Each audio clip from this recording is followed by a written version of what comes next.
안녕하세요. 반려동물 심장병의 든든한 동반자 서울동물심장병원입니다.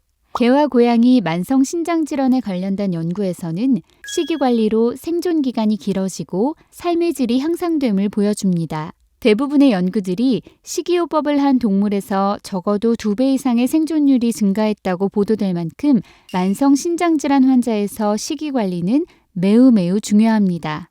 그렇다면 이 식이관리는 어떻게 해야 할까요? 만성 신장질환에서 식이는 앞서 설명드린 나트륨, 인 외에도 단백질의 제한이 중요합니다. 신장 기능이 떨어짐에 따라 단백질의 대사산물을 배출하는 능력이 떨어집니다. 혈액 내 단백질 대사산물의 증가는 요독증을 유발할 수 있기 때문에 신장질환 환자에서 단백질의 제한은 필수적입니다. 단, 여기서 주의하셔야 할 것이 바로 단백질 제한 부분입니다. 단백질 제한이라는 것은 필요량만 급여해달라는 의미이지 과도하게 제한해달라는 의미는 아닙니다. 아픈 강아지, 고양이들도 단백질은 꼭 필요한 영양소 중 하나로 특히 고양이에서는 단백질이 더욱 중요하기 때문에 충분한 양의 단백질 공급은 중요합니다. 대부분의 일반 사료들은 동물에서 필요한 단백질 양보다 더 많이 들어있기 때문에 과량이 아닌 딱 우리 아이들에게 필요한 양만 급여해달라는 의미입니다. 나트륨, 인 또한 이와 마찬가지로 적절한 양을 잘 맞춰주는 것이 중요하며 이와 더불어 환자가 충분한 칼로리를 섭취할 수 있도록 해야 합니다. 이렇게 챙겨야 할 것이 많은 만성 신장질환 식이관리. 너무 복잡하시죠? 이 모든 것을 해결할 수 있는 방법이 신장 처방식 사료입니다. 신장 처방식 사료는 제가 앞서 설명드렸던 저염, 저인, 저단백과 더불어 오메가3 지방산 등 신장질환 환자에 도움이 되는 성분도 함유하고 있습니다. 혹시 보호자님들 중에 우리 아이 아프니까 힘내라고 집에서 만든 음식을 급여하고 계신 분 있으시진 않으신가요? 보호자님들의 그 마음 저도 충분히 이해합니다. 뭐라도 더 해주고 싶고 더 좋은 걸 주고 싶은 마음에서 그러신 거죠. 물론 집에서 보호자님이 만든 음식들은 재료의 질은 좋겠지만 신장질환 환자들에서 꼭 제한되어야 하는 영양소, 더 보충해 주어야 할 영양소들의 고려가 되기 어렵습니다. 균형이 맞지 않는 음식을 장기적으로 먹게 되는 경우 신장질환 환자들에서 몸의 불균형을 더욱 심화시킬 수 있습니다. 따라서 신장 처방식 사료, 특히 사료의 성분이 상세히 표기되어 있는 믿을 만한 회사의 제품을 권장드립니다. 아이리스 3단계부터는 질병이 진행됨에 따라서 산증, 빈혈 등 심각한 대사성 질환이 2차적으로 생길 수 있습니다. 이에 대한 관리법에 대해 다음 슬라이드부터 알아보겠습니다.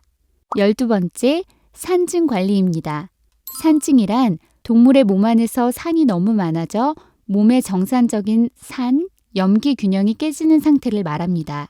정상적으로 몸은 산과 염기의 균형을 맞추려고 하는데 이 균형이 무너지면 몸에 여러 문제가 생길 수 있습니다. 만성적인 대사성 산증은 식욕부진, 메스꺼움, 구토, 무기력 등의 임상 증상을 유발할 수 있으며 몸의 단백질의 분해가 증가되어 신장 수치 상승 및 요독증을 악화시킬 수 있습니다. 따라서 만성 신장질환 환자에서 산증의 관리는 중요한 부분이지만 환자의 생명에 위협을 줄 정도의 심각한 산증은 주로 진행된 심한 만성 신부전에서 관찰됩니다. 산증의 교정은 진행된 만성 신장질환 환자에서 심한 산증이 있을 때만 교정이 지시되며 산증이 생겼다는 것은 신장질환이 많이 진행되었다는 의미와 동시에 예후가 매우 좋지 않습니다.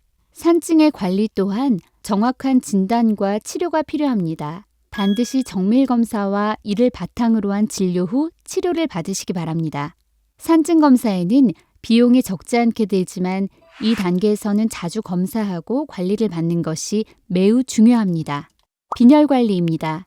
몸 안에 적혈구가 부족한 상태로 만성 신장질환 환자에서 신장 기능 저하에 따라 자주 관찰됩니다.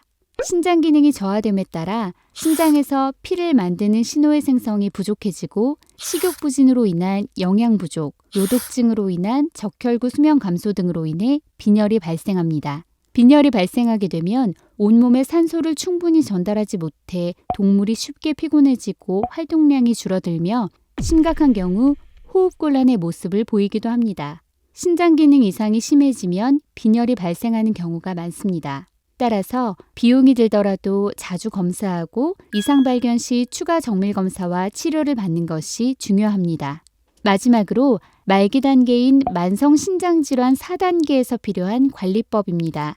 다음은 식도, 위, 비공을 통한 급식, 급수입니다.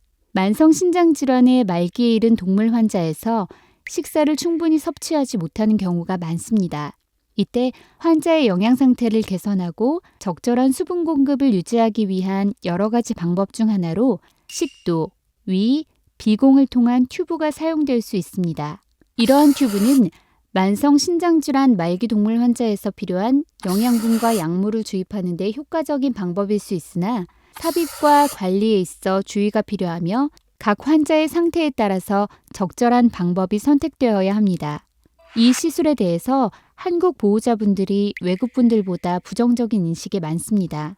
그렇게 위험한 시술은 아니고 부작용도 많지 않고 환자들과 보호자들이 편하게 지낼 수 있기 때문에 너무 먹지 않는다면 시술을 통한 음수 급여를 고려하는 것이 좋습니다. 그 외에도 혈액투석요법이나 이식수술도 만성 신장기능 저하 환자의 치료 옵션으로 고려되기도 합니다. 그러나 혈액투석은 급성 신부전 환자와 같이 신장 기능이 일시적으로 나빠졌지만 나중에 회복될 수 있는 상황에서만 권장되며 일반적인 만성 신장질환 환자는 엄밀한 지시 대상은 아닙니다.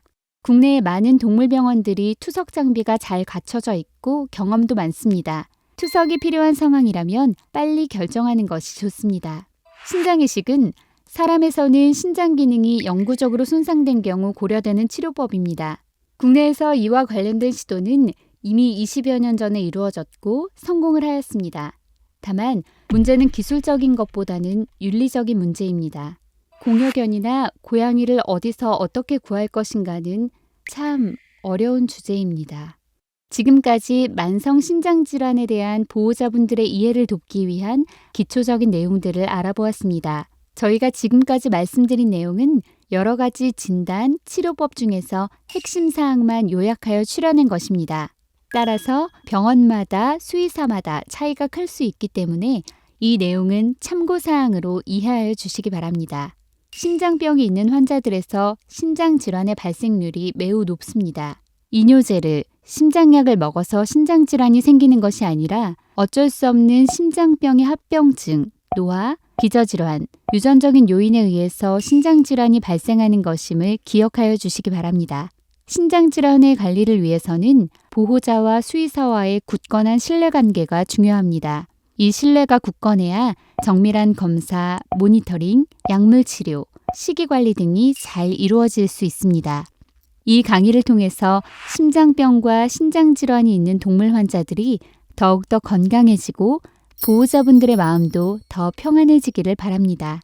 반려동물 심장병의 든든한 동반자 서울동물심장병원이었습니다. 감사합니다.